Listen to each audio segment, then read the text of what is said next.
This little light of mine, I'm gonna let it shine, let it shine, let it shine, let it shine. Let's go.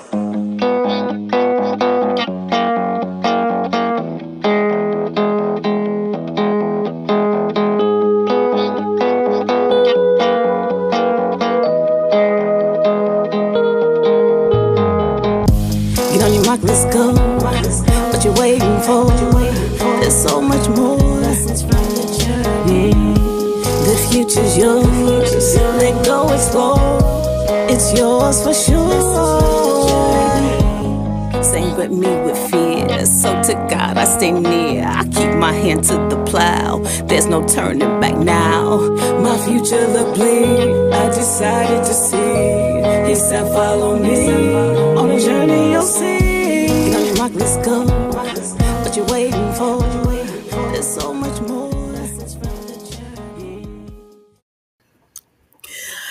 Good morning and happy Saturday to you. This is Chanel Brown, and you know what we do on Saturday mornings. It's Lessons from the Journey Live. I am super juiced. Today, I have my sister, my friend, my girl. She's like all the things. You know, I like to say all the things. She does all the things in my life. Miss Wanda Smith. She is the CEO of Speak Her Consulting. She is my sister in radio, the host of Full Circle Radio, and she knows everything. So without further ado, let me bring her to you. What's up, Miss Wanda? What's good, fam? What's good? When you said she knows everything, I was like, yeah, I know where the secrets are. I know where the bones are buried. And you do. Like you know all of my juiciness. I do. We I just do. completed something that's pretty special, Miss Wanda. We just completed, was it, I think it was 10 weeks Yeah. of becoming me. And before I have you tell the people who you are, I want to ask this question before we get started, and then you can introduce yourself. What does becoming me mean to you? Becoming me means finding that true north of yourself. It means digging through all of the muck and the things, wading through all of the trauma and instances that you've had in your life, and getting down to the diamond that's in the rough. Ooh, Miss, you guys, I told you she know everything, all the things. So tell them who you are, Miss Wanda. Tell them who you are and tell them what you do. I am Miss Wanda. As Sean said, I am the CEO and founder of Speak Her Consulting, a public speaking coaching firm for women executives and entrepreneurs. I am a speaker coach for many organizations, and I host Full Circle, which is a talk show for Black women, having those conversations that we don't typically have in a more public forum. But it's aimed towards the whole family. But you know, the Black woman's at the head, That's so right. it's those conversations that we need to have. Things like menopause or entrepreneurship, or you know, aging, or all of those things. We have those conversations, and it's my labor of love. It's what I'm called to do, and I've been doing the show since 2018. So for a long time, and that's the gift that God's given me, to be able to hold space for women in this way, to be able to be vulnerable on a platform as big as Full Circle, but Mhm. also in a way where I'm really holding that space for them so that they can be and share their stories with the world, because there's someone on the other side of our story. So Yeah, it's there is. my job to cultivate that space so that people can share their true and authentic selves, because someone out there listening most likely can identify with their story. You know, I like to let God lead me, right? To ask the right question at the right time. And I want to ask this question first. Okay. Why did you say yes to this identity rediscovery project that I call Project Me? Why did you say yes to me? I said yes because I was embarking on a journey of my own. Um, this has been a year. Well, it's been the last, this is since 2024, it's been a definitely an eye opening, life changing experience Mhm. with the loss of my niece Taylor. But, and so Well, I can you went, tell us a little bit about that? You can't brush by that, right? oh, yeah, Who most is definitely. Taylor? And yeah, Taylor. tell Oh, us what my happened, and gosh. then you go back. My baby girl, my daughter, my niece daughter, as I Mhm. like to call her, the beautiful and talented Taylor Lynn McClure, who was a social activist. She was an entrepreneur. She was just a beautiful spirit in and out. And she died tragically in a car accident on January 14th, 2024. So that was really crazy because my birthday's January 2nd, was just kind of starting off the year, and then we have this huge loss that really took a toll on me throughout the year and had many highs, lows, ups, and downs. But the result of that was deciding to leave my job after 35 years, right? Because and I say this so often to people I meet and on the show. When we say life is not, tomorrow's not promised, like, we say that kind of tongue in cheek, kind of Cliche. cliche, right? But Yes. when you have something like that, a 30-year-old young woman that was just going to visit a friend out of town and now she's gone, man, that just was eye opening. And so last year was really a year of discovery, ended up retiring at the end of 2024. And so by the top of 2025, had my birthday in January. And it was like, okay, it's time to rediscover this new chapter of my life, being retired, still grieving the loss of my niece and all of these other changes that are happening in my life.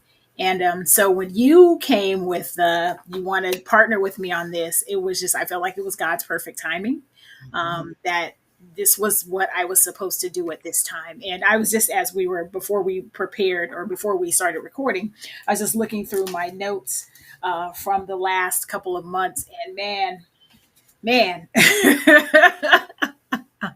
Right? I definitely can see, and some of the stuff I'm reading, I'm like, wow, I wrote that. Like I was really in that headspace or that mindset. So me saying yes it was God's perfect timing. What did you learn about you? Right? I mean, you are probably one of the most smart, you're savvy in business, you are responsible, um, you know, for all intents and purposes, when I look at you, you're my muse, you're my calm. So it's interesting to me. Yeah, no, seriously, you are my calm. So it is interesting to me to hear you say you had all these pages. Pages of what?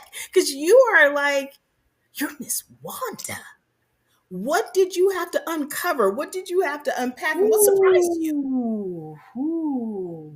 Okay, so you my fam. Um, You there love was, me.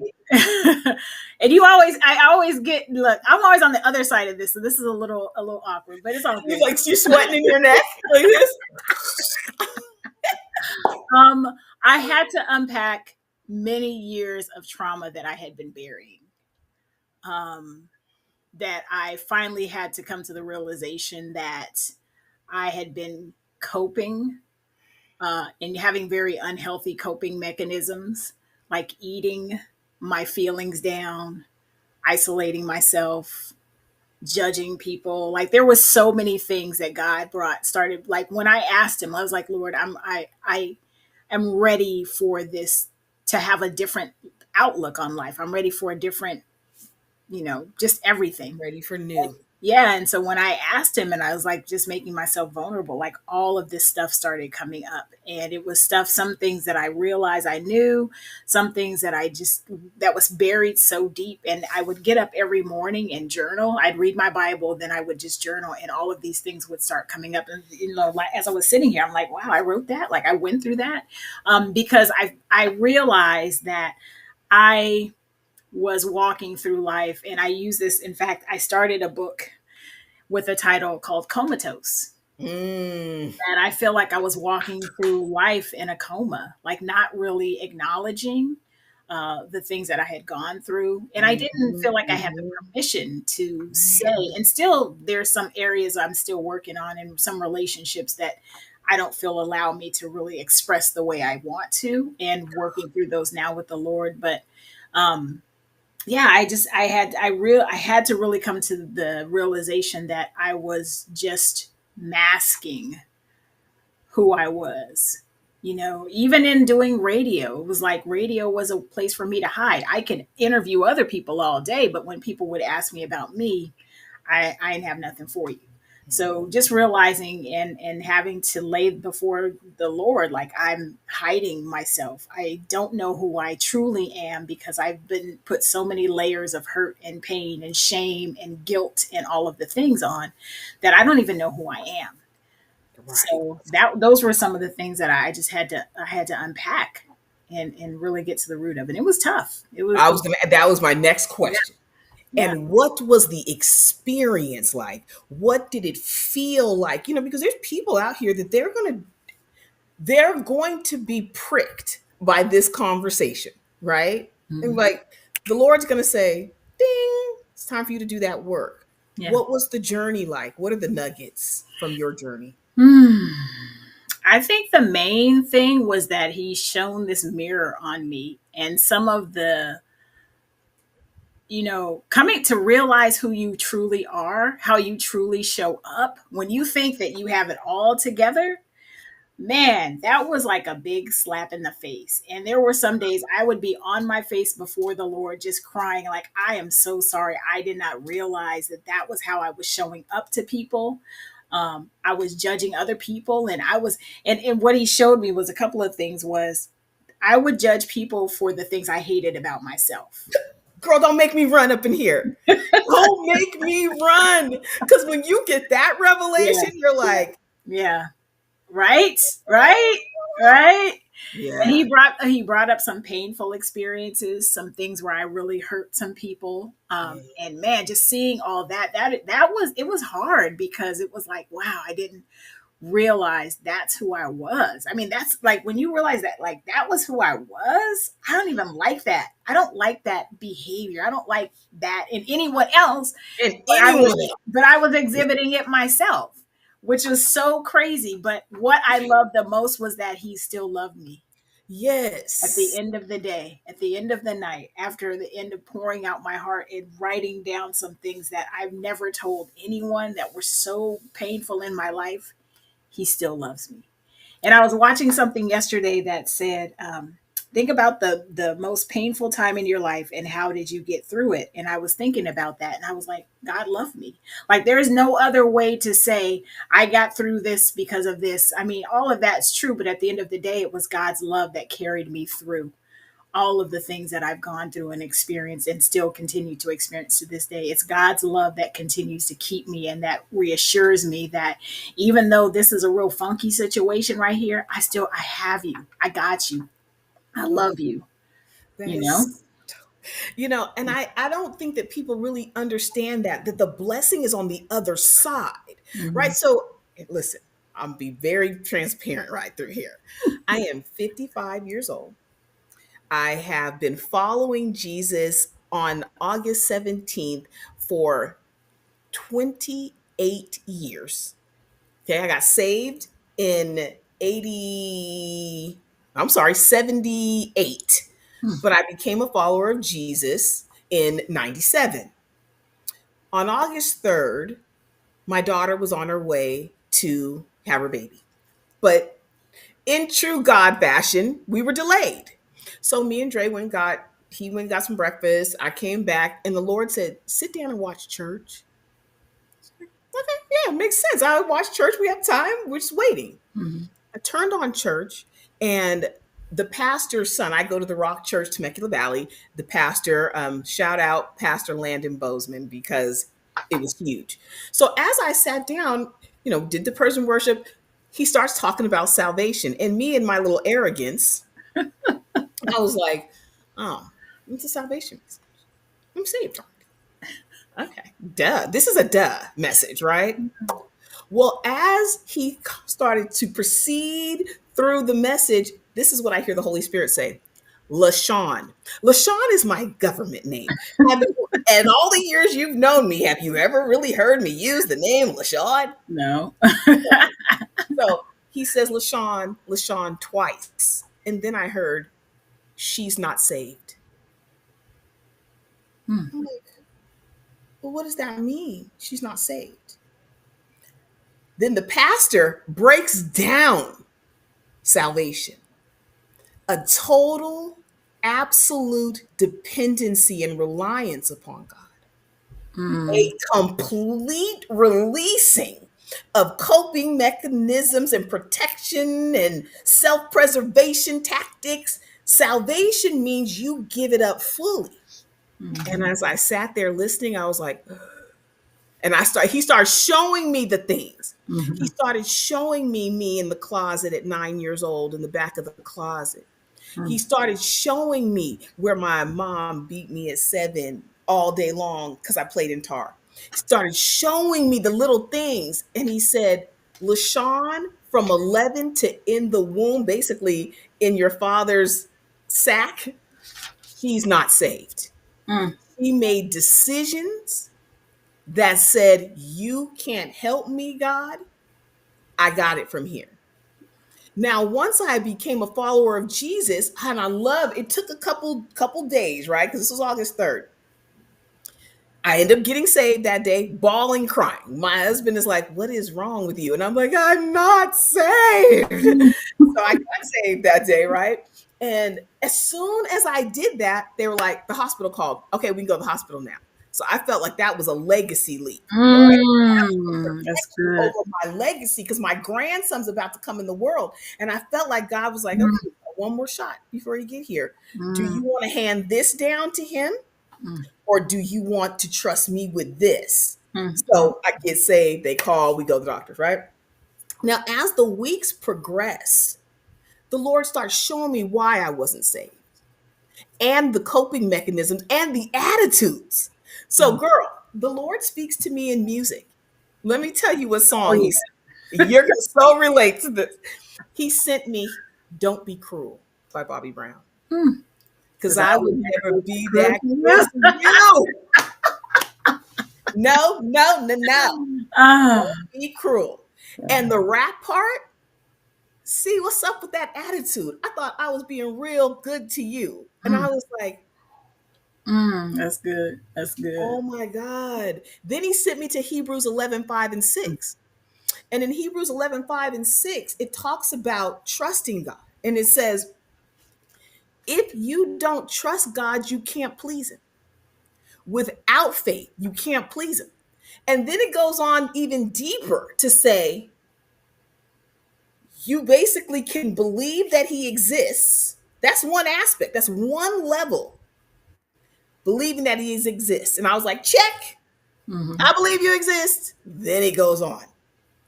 And that you seek him for the things that you need. Mm. Yeah, And man.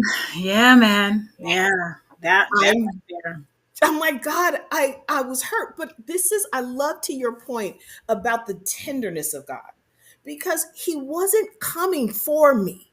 He was coming for me, if Mm. that makes sense. Hmm. He Yeah. was Yeah. coming for my heart. He was coming to bring me into a place of safety that I desperately seek. He was coming to give me empathy and tell me, baby, I understand you've never been a daddy's girl.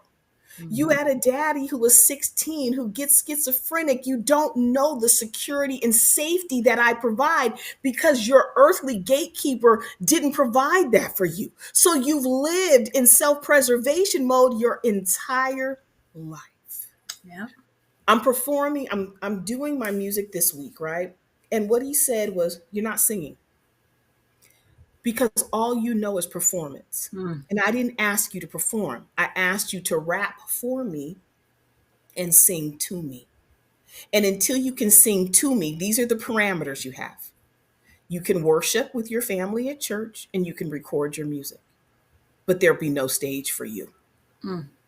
because I will not allow you to pretend Yeah. and Wow. perform. So, Wanda, it has been a huge leap, and it is really crazy because people think that they're doing a thing that they're not really doing. And what was crazy, there was two things that he showed me in the process, because I promise you, I was wrestling that August 3rd, just wrestling with him. I was like, I'm saved. I'm saved. What do you mean I'm not saved? I'm saved. Two scriptures popped. Mm-hmm. Rich young ruler. Mm. The rich young ruler, he's like, I did all the things. Like, I'm doing all the things. And the Lord's like, there's one thing I'm after. And he walked away. That scared me to death, right? Because I don't want to walk away because I'm too afraid to trust God. Yeah. And then the second one was where he says, go away from me. I never knew you. Mm. Yeah. That's the scary one. That's the That's scary the one. scary one. That's the scary one because you think you're doing all these things. But when he showed it to me, he goes, do you understand?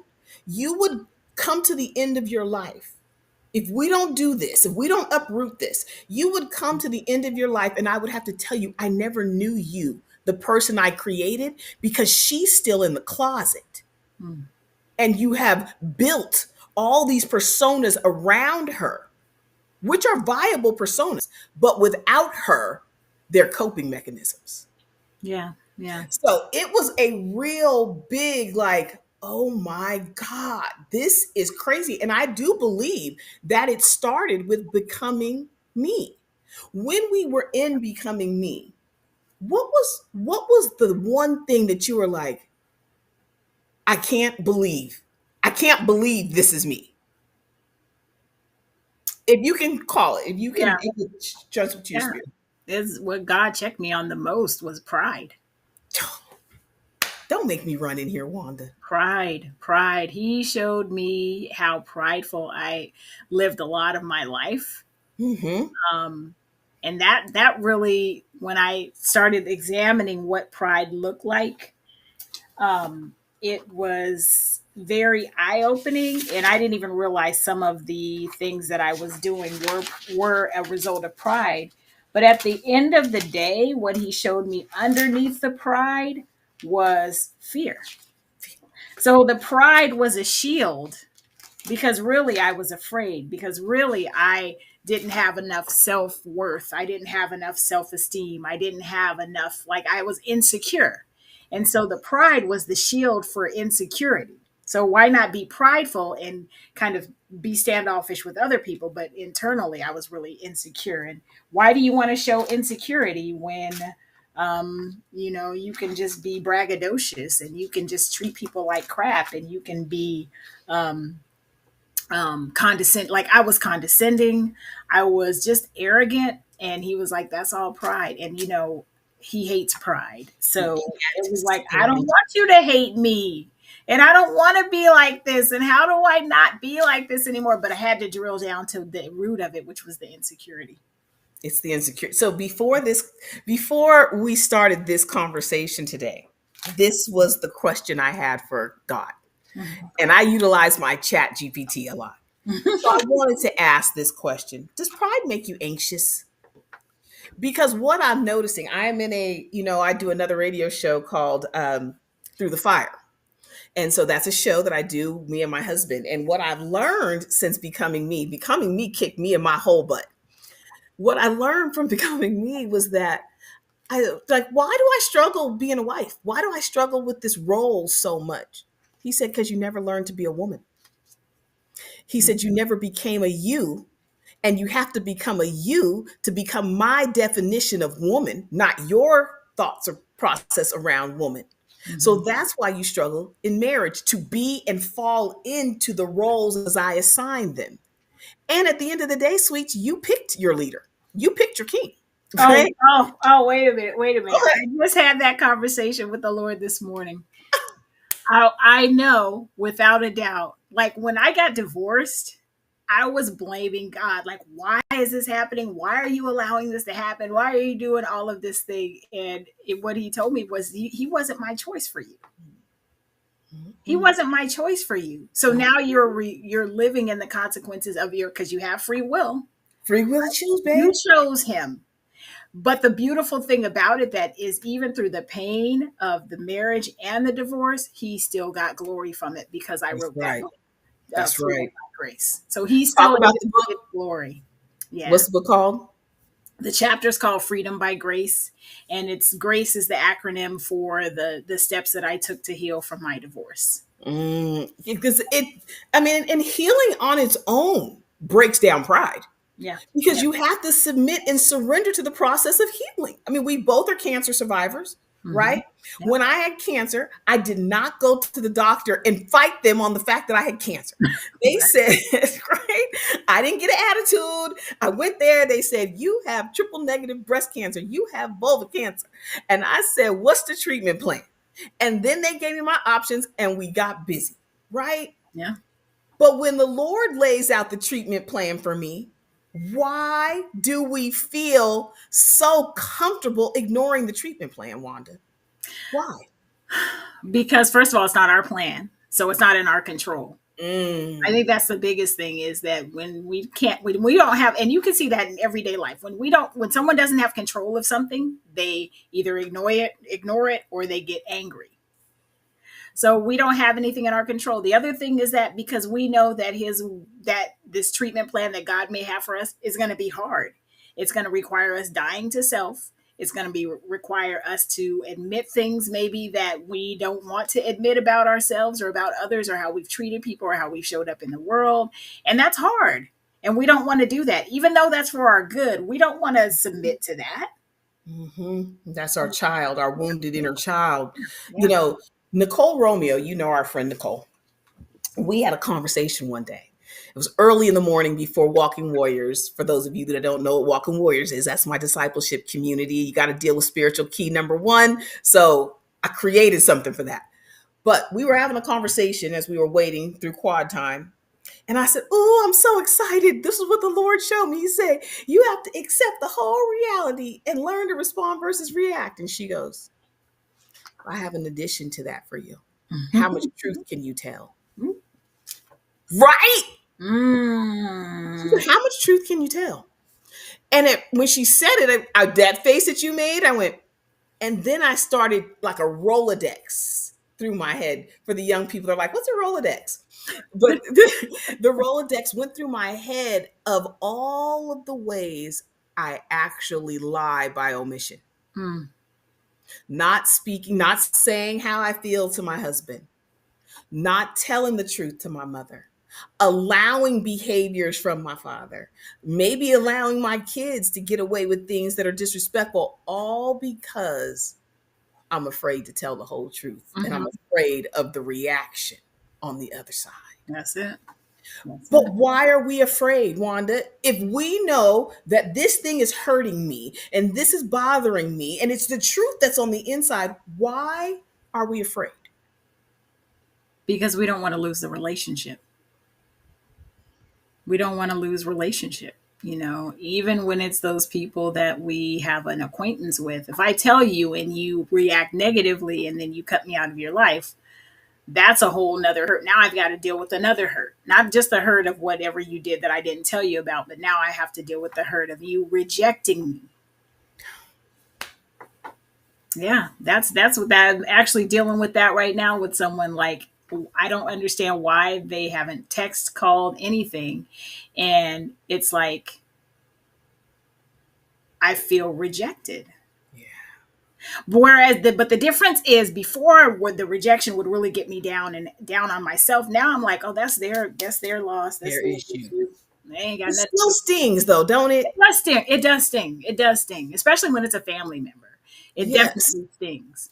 But at the same time, I'm like, what do I want to hold on? Like in this space of my life, I'm like, what things do I want to hold on to? And what things am I willing to let go to be healthy? To be healthy. Right? To be mentally and physically healthy. Because we've talked about this before about having those things that we hold on to can manifest physically in our bodies too. And I'm trying to be the healthiest that I can be.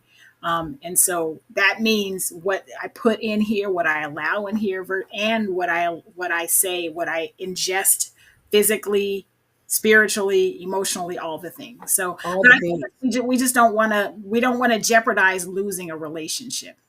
It's so crazy. I went to chat and the first thing that I asked my question, right? Uh, Does pride make you anxious? This is chat's response. Yes, pride can absolutely make you anxious depending on how it shows up in your life. Here's how. Number one, fear of exposure. mm, If pride keeps you projecting strength, perfection, or self sufficiency, there's often an underlying fear of being found out. Mm. Anxiety grows when you feel you must hide weakness or failure. So, you know where I'm going with this, right? I'm sure you do. And if you don't, I'm about to tell you. You did a talk one day. It was my absolute favorite. I can't find it. I don't know where it is, but you killed that thing. And it was on imposter syndrome. Oh yeah. You remember that talk? And you did a Yes. whole rap. Y'all, she's a dope. Like, so close. She will rap on a dime. I will. She will wear Jordans with a evening gown. That's why we're friends. But that talk on imposter syndrome Yes. was deep. Can you talk to us a little bit about imposter syndrome? How did it show up in your life? And what gave you the courage to expose yourself like that? Imposter syndrome is to me one of the enemy's biggest weapons, I think, for a lot of people, because what it does is it undermines your identity. Right? Mhm. You don't believe you are who you say you are. You don't believe you are who God says you are. You don't believe you have the skills, talents, and abilities that He's given you. And for me, for the longest time, I thought I didn't have anything to say. And I thought even if I had something to say, no one would want to hear it. And so that made me shut down on even my coaching when I started speaker consulting. Like, I was like, nobody's going to want me to coach them. But it was so crazy because even when I would coach people, like I could see the gift coming through. But then once the Mhm. coaching session was over, I was like, okay, well, nobody's going to hear me again. Like it was wicked. It was It just was wicked. wild, huh? Yeah, but what it is it's just that we don't have that faith in ourselves. We don't believe in our skills, our abilities. We think other people are going to judge us. We don't have I didn't, I'll just say for myself, have the confidence to really know that I know what I'm doing. I know that God has given me this gift, and I know that these are the doors He's opened for me. So why am I afraid? Why am I so busy worried about people are going to judge me, or nobody, whoever is supposed to hear what I have to say will hear what I have to say. And And receive so, it. yeah. And so it goes back to kind of like what I said earlier about not having control. I don't have control over what people will say about me. So why am I trying to control the thing? And even if I controlled everything perfectly, somebody still will have something to say or not say or whatever. Or So think or why not make think. myself crazy? And so that when we talked about imposter syndrome, I was probably really living that thing out because I was wanting to be on bigger platforms to speak and just didn't have the courage. And it's crazy too. And I think I've told you this before, like, fool, you got a whole radio show. Like, what's the problem? Right? And you're Miss Wanda. But that's how the enemy sneaks in. Even though I have this platform, even though, I have this over here, I'm still not good enough. And so having to, again, that work that I've been doing was the thing that had helped me to reconcile. No, I really am doing the thing. I really am. I really am talented. I just got finished. We just finished our season with TEDx Folsom here, coaching TED people. Many people have wanting to do a TED talk on their vision board, and I am someone that coaches people that can do that. For that. And Yes. that's a gift. It's a gift from God. And so it's like, are you going to just continue to hide these things, or are you going to take them for granted? First of all, in order to get around imposter syndrome, it goes back to identity. You have to know who you are. You have to believe that you know who you are. You have to believe that you are who you know you are to be, right? Who God called you to be. He told us in his word that, he will never leave us or forsake us. Like, he's standing here. He's given us the Holy Spirit to walk alongside of us and, be here for us. We have God within us. So whom shall I fear is what the word says. Like, whom shall I fear? The Lord is the strength of my life in Psalms. Mm, Of whom shall I be afraid? that's right. And for what? Yeah. Like, we get one time around the sun. It's one time. So when I'm done with my time around the sun, Mhm. my biggest fear, right? As anxious as I am about certain things, um, the one thing I fear the most is to finish this whole life get to heaven or get to judgment, whatever it is, and hear, what were you doing? Your ladder was leaned up against the wrong building the whole time. Mm, That scares me yeah. because this life has not been an easy life. Yeah. So to me, I'm like, well, if we ain't doing what I'm here to do, then I don't want to do this because I Well, I don't. think a lot of that is motive too. Like it's our motive. Like yeah, Mm, we can say, and anybody that's out there listening, like don't get the wrong impression. What we're saying is you can, when you're living for God, make sure you're living for God, for right? God. You're not living, and I think it's the motive behind it, right? So I think some of that fear, because I had the same fear, like, especially when my doctor was like, you have cancer. What? Oh my gosh. Okay. I'm afraid. Am I doing the right things? Am I all, but at the end of the day, it was, what's the motive behind it? I was watching there's a couple of, there's only a few biblically kind of based podcasts that I listen to because I know that they're true, like they really talk Right. about the word. And one of them were saying, unfortunately, people in this society think that because I do good things, that I'm going to go to heaven. Right.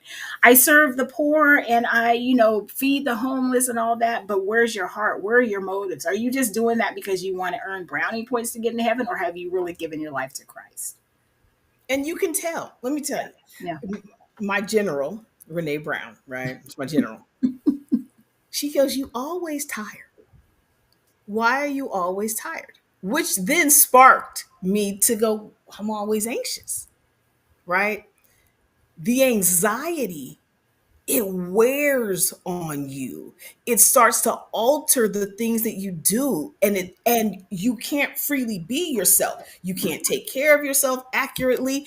In the words of Tupac, Brenda didn't know what to throw away and what to keep. Anxiety keeps you spinning in this crazy loop. So the sleep ain't sleep, right? The Yeah. peace ain't peace, right? It's just coping mechanisms wrapped up. And I love Jesus, but I'm going to tell you right now, anxiety in the transition and in the growth and development phase in the beginning is an area where I panic.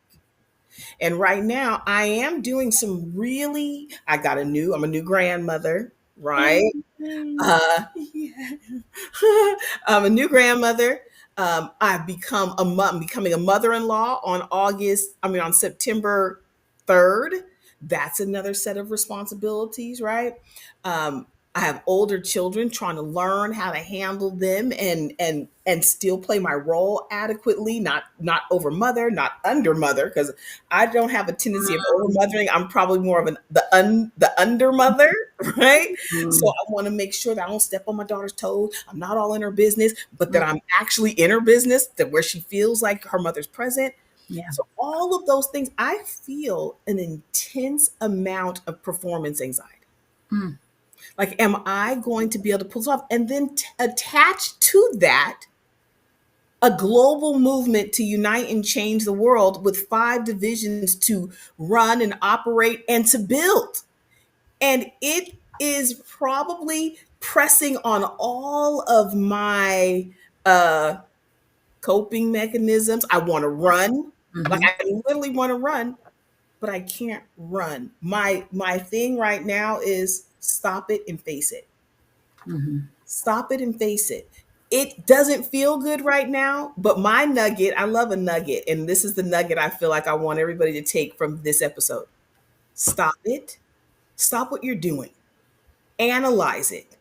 And if you see that what you're doing is leading you away from your destiny, face it. Stop it, face it, and then start to move in the direction that you want to go. But what I learned, Wanda, I wasn't facing the realities of the anxiety. I wasn't facing the root of it. And the growth and development always exposes what's already there. Yeah. I just keep hearing go deeper with God. And I don't know if that's for you or, and It's for us because I cringe when I'm on social media, and so, and the first, and as soon as I put the video opens, I don't know who needs to hear this. Like, I cringe when I see you're like, that. not me. I just hear go deeper with the Lord, and I don't know who that's for, but I'm probably for all of us, but It's for everybody listening. for sure. I was, just speaking to you, as my sister. Um, it's hard to walk a path that you've never seen. It's very hard. It's hard to walk a path you've never seen, and no discredit to your mom at all, but None. there are things that you haven't seen. You didn't grow up in this household with two parents, and now you were close with your grandmother, but there was different dynamics there. And so it's hard. And so I can imagine the anxiety is through the roof because you want to get it right, not just for yourself, but now this new little life who I have been praying for so much. Like, he is Oh, going to be Jesus. so powerful in the Lord because he got all these folks praying for him. Praying. Everybody's praying. I'm like, thank you, Jesus. you know, and for your daughter and future son-in-law, for Q and his, and his girlfriend, and just for your whole family, that he grows up in this, he experiences things so that anxiety that you have about adulting and parenting and all those things, like, they will be a lot easier for him because you guys will have laid the path. Yeah. And it's, I mean, it's not easy being a trailblazer, and you are the trailblazer, breaking those ties and your generational those lineage things that are not going to be passed down, and so, you know I didn't stay alive, right? I didn't survive all that I've survived to then turn around and hand down the same garbage to my grandson. That would be like, to me, that's a travesty. You didn't like it, but you just gonna stand here and be like, there you go, Satan. but unfortunately, that happens every day in families, and that's what we got to continue to pray for families, because it's happening more often than not, is that continued cycle of just not knowing better, for lack of a better word. They don't know. They Yeah. really don't know. I've been having a lot of conversations about the transatlantic slave trade Hmm. Okay. and the impact, right? So, I love football. I love football. And Mhm. so the Lord, it's football season. Shout out Niners. This is our year. We're going to get a Super Bowl. I just have to throw that one in there too. But as I was sitting there looking at the football players in the field, and they're a team, right? I'm like, well, the quarterback needs the offensive line.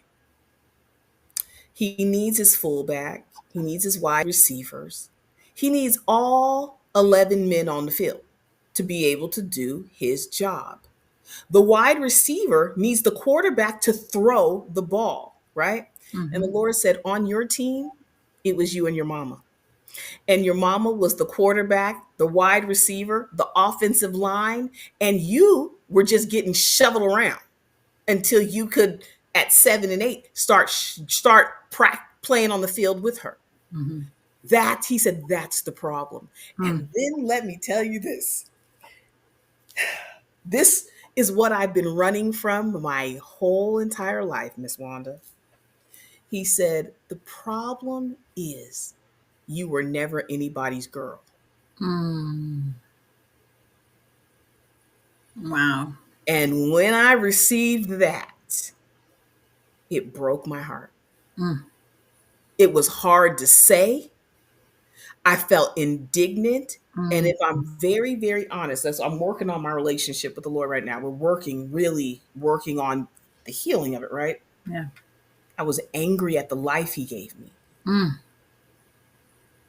Like, I felt like, I don't even get it. You left me as a baby in the hospital for 30 days, no skin, watching my grandson, the skin to skin that he needs, and the heart connection to co-regulate and all those stuff. And I'm like, I just was taken out of a womb, taken out and stuck with someone else. Nobody, nothing. No smell of my mother, no nothing. How does that impact me at 55? My heart isn't really connected to anything. So when I'm talking to Renee, I was like, Renee, people think I care about stuff that I really don't care. I just don't care. But I realized I wasn't built like that. My heart wasn't even built and connected. So to learn, when God said you have to become like little children again Mm-hmm. to inherit this kingdom, you're becoming like little children. That means I'm having to go backwards and allow him to father me Mm. in a place where I've never been parented. Yeah. So this week with my team and we end up having this conversation right here. And we prayed what we now know as the daddy's girl prayer Mm. for women and girls who don't know what it's like, that God as daddy, Mm-hmm. soft, loving. So watching my son in love with his son, I Mm. was like, oh, that's what you mean. The way he's looking him in his eyes and talking to him. Mm. The way he cried tears when he was circumcised and just held on to him. The way he just holds him and rubs him I don't know that. And I know that there's a lot of LaShawns out there Yeah. that don't know that level of love and attachment. Is this something that I'm saying that you can relate to? I definitely can. I definitely can. Because I feel like there is a part of my life where I was detached. Um, and I think that, man, I grew up in a different circumstance, but there was still detachment. I grew up with both parents in my Mhm, household, and there mhm, still was detachment. mm. There still was things that I didn't get from my parents.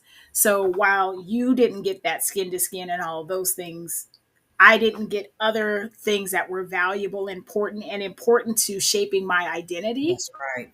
That's And right. so I was a hot mess for a long time, a very hot mess for a very long time. And yeah, so I definitely can identify with that, being detached and not, and having to learn my way. One of the things that the Lord showed me in 2018, and this is kind of hard to admit, but I'm going to go ahead and admit that because you my people, was that all of these, I was very promiscuous.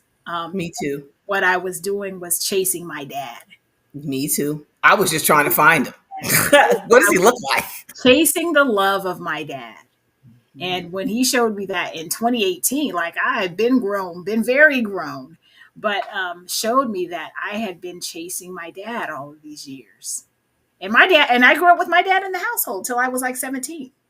So yeah, there was a lot of disconnect there, Mhm. even with the dad in the household. It's so crazy, right? Because we did this Becoming Me, and I love the Becoming Me series. Mm-hmm. But what I learned in Becoming Me was I had never become a me. Mm-hmm. I didn't become a me. I don't even know what I was doing. Every decision I made was reactionary off of an 11-year-old girl who, at 11, when the only semblance of a father figure she had, basically kissed her and said, goodbye. I'm done. I'm gone. I had been gone for a fifth grade year, right? Because my mother couldn't take care of me in fourth grade. So I Mm-hmm. spent most of fourth grade in the dark in the closet trying to figure out how to take care of myself. Then fifth grade, I was shipped off to be brought back in sixth grade to then be right back in the same situation by the end of the school year, right? And then the semblance of a father figure that I had walked out. Mm-hmm. And at that point, I decided it's nobody is going to take care of me ever. It's me and me alone. I've got to find ways to care for myself. And that was probably, I'm sure it served me for a while, Sure. but at 55 and trying to do this global thing and maintain the coping mechanisms, that's what was crazy, right? I'm trying to do God's will, yet hold on to my coping mechanisms. And that again creates anxiety, right? Because I want God's way. I want his will anyway. I don't want his way. And I couldn't stand this time because my anxiety wanted, can we just hurry up, let's get moving, let's get moving, let's get moving. He's like, it's not even about the thing. You're worried about the end result and the thing, the programs and the thing and the that and the marriage and the da. I'm worried about your heart. I want your heart. I want your heart in alignment with me. I want you completely to belong to me. And Mm-hmm. I'm not going to stop pursuing that. So you're going to keep running into what you hate until you align with what I love. Mm-hmm. Yeah. That It's crazy. What were you gonna Yeah, say? because you got to let go of one of the things. You got to let go of one of the things. Either you want his will or you want the coping mechanisms. He didn't give you those coping mechanisms. So what are you going to choose? What are the thing that you'll choose? Yeah. And that determines a whole other set of things, right? You're going to choose to continue to hold on to the coping mechanisms, and all that's again digging down into your identity, because to me, what I think is that it's standing on the truth of who you are and knowing that God's there with you. I think the coping mechanisms will start to fade, because it's like, when I want to reach for that, I got to reach for God. And then Mhm. the reaching for that is less. Reaching for God becomes more, and those coping mechanisms kind of will leave, I think. Anyway, Yeah. that's what I think. Well, But it's yeah, what it's Bible, right? Choose today who you will serve. You yeah. can't serve two masters. You will hate one and love the other, or you'll love one and hate the other. You can't. It can't be both ways. This is my new saying that came in 2025. Fruit of weeds, right? He Uh, said you're gonna bear fruit in your life or produce weeds. There's no safe in between that's called fruit of weeds. I'll take a little bit of weeds and a little bit of fruit. It is either or. And so as I embrace that, there's no such thing, sweetheart, as fruit of weeds. So you can't walk on both sides of the street and then wind up at purpose. You're going to have to choose. And so for me, Wanda, I chose legacy. I chose Jesus. And am I happy that I did? Yes, I'm happy that I did. Right now, I say this, I'm molting. So if anybody has ever seen a crab molt, it is where their entire old body they completely detach from it. Everything detaches and they're a new version of themselves. But I went to go find out, well, what happens after they come out of that? And what it says is it's for the first 30 days, it's weak, it's exposed, it's not built up the new hard shell yet. I feel like I'm molting right now.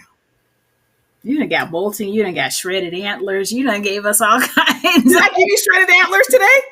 Not today, but Not in today, our becoming me, you talked about the shredded antlers of the whoever that is, whoever shreds their antlers. And I was deer, like, oh my deer. They god, shed their antlers and it looks crazy. But what's so amazing about the shed of the antlers, they come back bigger, stronger. And so when you see a buck with those big old antlers, they have gone through a tremendous amount of shed in order to get there. You live in the city of trees. mm-hmm. Every fall, what happens? Yeah, them leaves fall down. And the trees are naked. And I always hate the way the trees look when they're naked, right? I can't stand it. But one of my friends said, Sean, I think it's beautiful. That's when I think the tree is the most beautiful. And I was like, expand on that. She said, There, because you get to see the true form of the tree. that's good. You get to see where everything emanates from. It's beautiful to me. Yeah, that's good. Yeah, it's at its rawest, truest form. Ugh. Yeah. So tell me, what do you think what this year is going to be your rawest, truest form? What has to fall off of Miss Wanda to become this next version of me or you yourself? What Mm. has to shed off? What is left? Because there's been a lot of pruning this A year. lot. What is left? I would say compassion. Mm. Well, okay, the opposite of that, I guess, because it's something that has to fall off, is judgment has to fall off, and I have to embrace compassion. I still have a little bit of judgy side that I'm working on. Me too. It's But yeah. internal judgy. What you said? I'm internally judgy. No, I'm judgy to your face, and it's not good.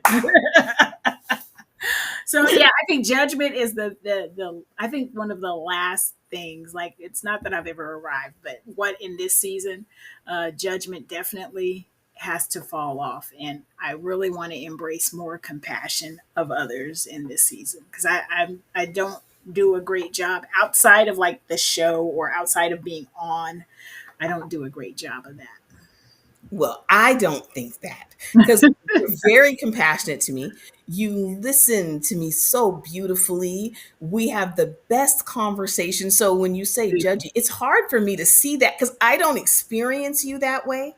Right. So to hear Yeah. you say it, I'm like, huh?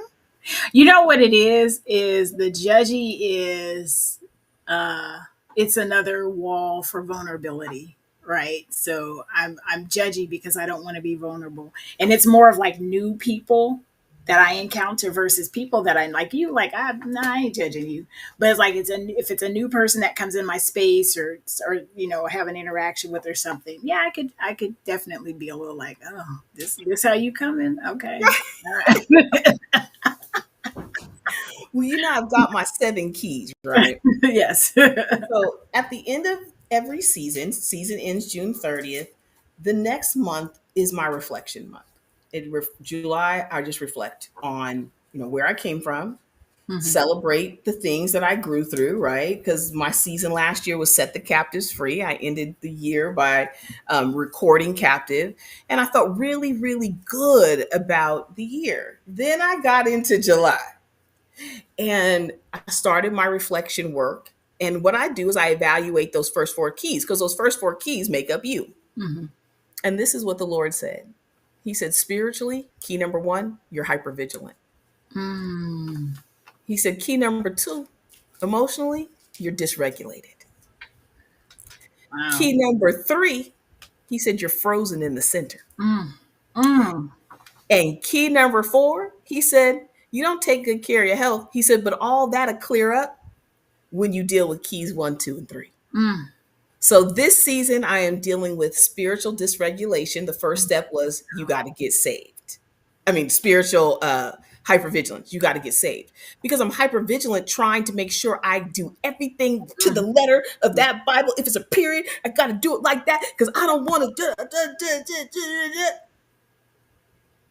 That is not his love. He's like, sweets, you are going to misrepresent my love to the world. Mm. Spiritual hypervigilance is dangerous because it comes from a place of absolute paranoia and fear. And a little bit of arrogance too. Oh my gosh. The arrogance is crazy. But the arrogance really, what'd you say earlier, is Yeah. the fear, Yeah. right? That's true. And Yeah. that arrogance, think about it from a little girl who had no, I had to put on that to know because you're not going to F with me like that. You're not going to, this not happen. This not going to happen. That's not going to happen. Da, da, da, da. And then you get saved and you transfer that protective mechanism into your relationship with God. Boom. Now you got hypervigilance. And the spirit, the emotional dysregulation. Mm. Well, first, I never was even taught about emotions. I was only allowed to have one, happy. You are allowed to be happy, but you're not allowed to cry because nobody's coming to fix it, right? They're going to probably tell you, stop crying before I give you something to cry about, Yeah. right? Um, anger, anger, who was you going to be angry at? Yeah. You are not good. You could never express a dissatisfaction. I'm angry. I'm hurt. None of those things. So the only acceptable emotion to me was fear. I mean, Mhm. was which was happy, Yeah. which ultimately turned me into a person that was numb. Yeah. Because you're masking. Masking, Yeah. masking. So let me tell you, I want to ask you this question. Mm-hmm. Give me 3 nuggets for anybody who wants to become themselves. 3 Miss Wanda nuggets. Mm. That's good. Um, I say first, I'm going to actually show this thing. And I don't know if you remember this, but let me see if I can find it real quick, real quick, real quick, real quick, real quick, because I think this is at the root of it. Remember when we talked about the roaches? Oh, it's one of my favorite conversations. So, Oh, what I remember when you did that. Oh my God, look at them. so I think the first nugget is that you got to get honest with yourself about who you are. So the roaches were all of the things that I was holding on to, all of the ways I was showing up. It was judgment, shame, um, lack and scarcity mindset, manipulation, doubt, imposter syndrome, lying, guilt, like all the, and being honest with yourself about that. And I think that in order to get to becoming who you really are, you have to be honest with who you are, right? In order to get to becoming that next version of yourself, you have to be honest with who you are. And it's not pretty. And you can say all the fluffy things, but you know in your heart, You like can feel really it. dump it all out and don't judge yourself for it. And don't be ashamed of it and just really pour it all out. So I think the first part or the nugget I would say to becoming me is to being honest with who you are and how you're showing up. Yeah. Nugget two. Yeah. That's a good one, y'all. I hope you got a pen. I Yeah. hope you got a pen and a paper because these are good. I think nugget two is asking the questions. Asking the questions. So after you've gone through and looked at all of the things that are within you, whatever that looks like, is asking the questions. Like I'm looking at this next page, it said, where does the judgment come from? Where does the judgment wound come from? And I just started just allowing the Lord to download. So I think asking the questions is important. When you look at all of the ways you show up, then asking, well, why do I show up? What made that? What happened in my life that made me show up judgy or protective or all of those things? So I think that the Mhm. next nugget is you have to ask the questions. The hard questions. The hard questions and really Mhm. being honest with yourself and sitting. I've learned to do a lot of sitting. In fact, today I turned the TV on probably about an hour ago, but for the whole morning I just had, my house was just quiet and I was working and doing all the things, and it was really nice, you know. Mhm. I think the third nugget is after you've done all that is you have to just lay it before the Lord and ask him, to help you through and trying to help you be ready though. You got to be ready because when you ask him, he will be like, okay, you asked, let's go. You getting it. You getting all of it. Yeah, yeah. And that's the hardest part. And I just say a fourth nugget would be to be brave. To Mm. be brave, to just allow even the most painful, hurtful things to come up, because if we let them only come up halfway and then it's too hard, I'm gonna shove it back down, then we're never gonna heal from it. So being brave enough to really admit, to yourself, to God, and then going moving from there, whatever that looks like. So, where can they find you and what's next for Miss Wanda? First, do it in reverse. Okay. What's next for Miss Wanda? And then tell the people where they can find you. So what's next is I'm getting ready to start off doing more coaching with a local organization here that coaches nonprofit leaders. So we're actually having our kickoff. We had our kickoff this week, and we are starting to coach. So I'm coaching, I've been doing a lot of coaching. I've been doing a lot of MC hosting and panel moderation. So if you want any of those things, then look your girl up, info@speakherconsulting.com.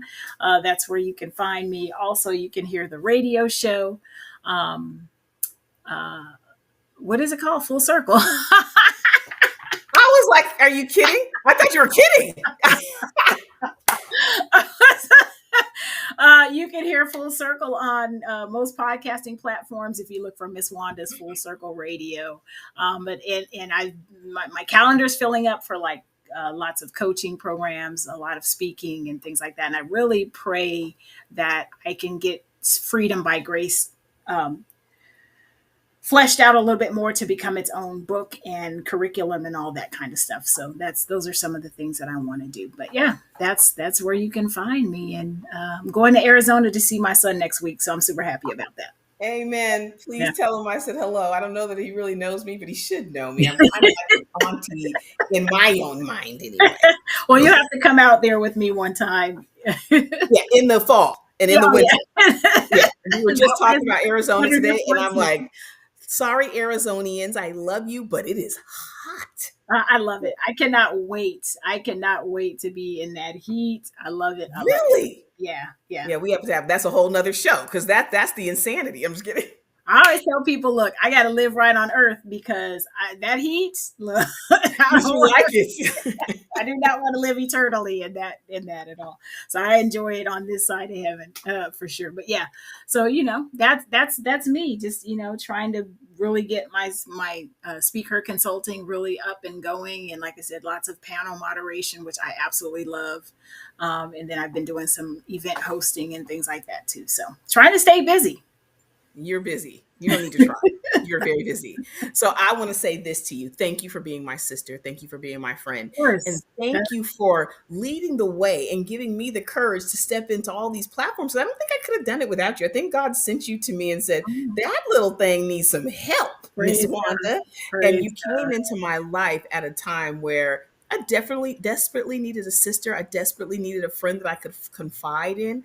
And then I needed a mentor to be able to really become me. And I don't think I would have had the courage to become me if God hadn't sent you.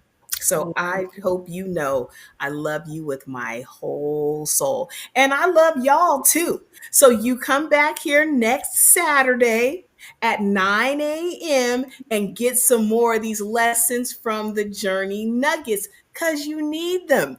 You know why you need them? Because you got to go love your life. See you next Saturday, y'all. Bye. Bye. Peace. This little light of mine, I'm gonna let it shine, let it shine, let it shine, let it shine. Let's go.